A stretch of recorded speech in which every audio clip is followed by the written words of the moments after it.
Le bloc 20, les liaisons. Maintenant, les types de liaisons, ça va regarder dans le détail.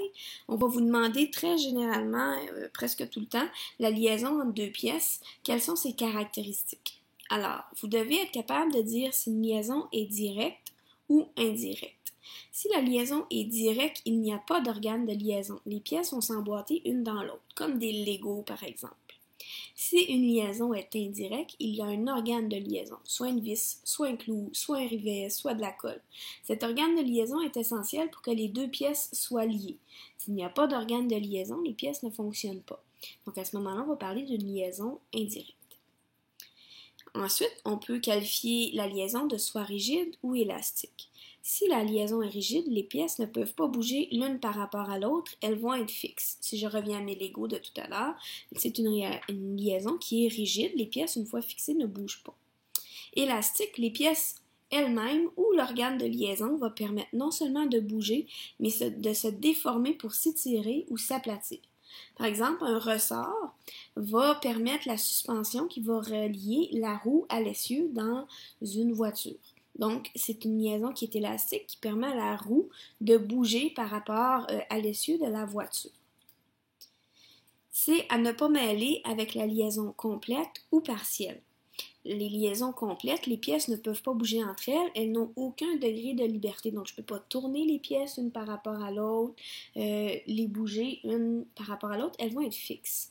Partielles, les pièces peuvent bouger entre elles, mais pas nécessairement se déformer. Donc, tout à l'heure, on prenait l'exemple de la roue par rapport à l'essieu. Donc, lorsqu'il y a un ressort, la liaison, elle est aussi partielle. Donc, on peut bouger la roue par rapport à l'essieu.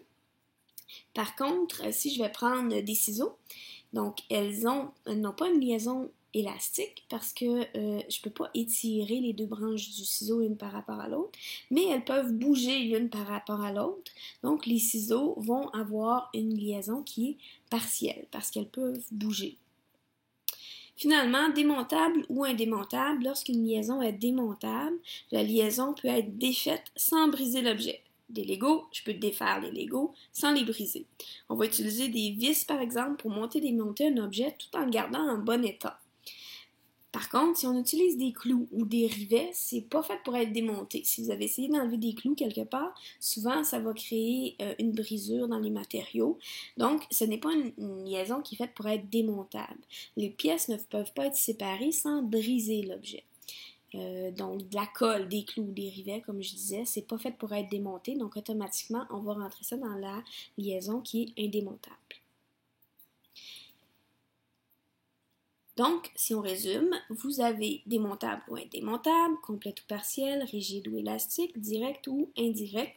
Vous devez connaître ces quatre caractéristiques-là par cœur.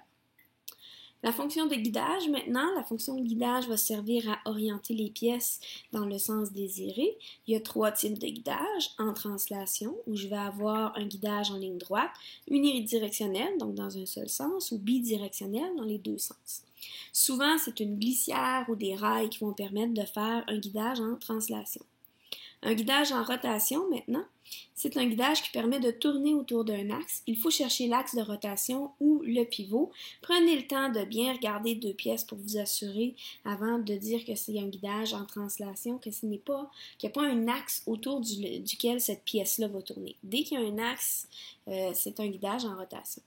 Finalement, le guidage hélicoïdal, c'est un guidage qui est à la fois en rotation et en translation. On peut imaginer une vis et un écrou, comme on l'a vu un peu plus tôt.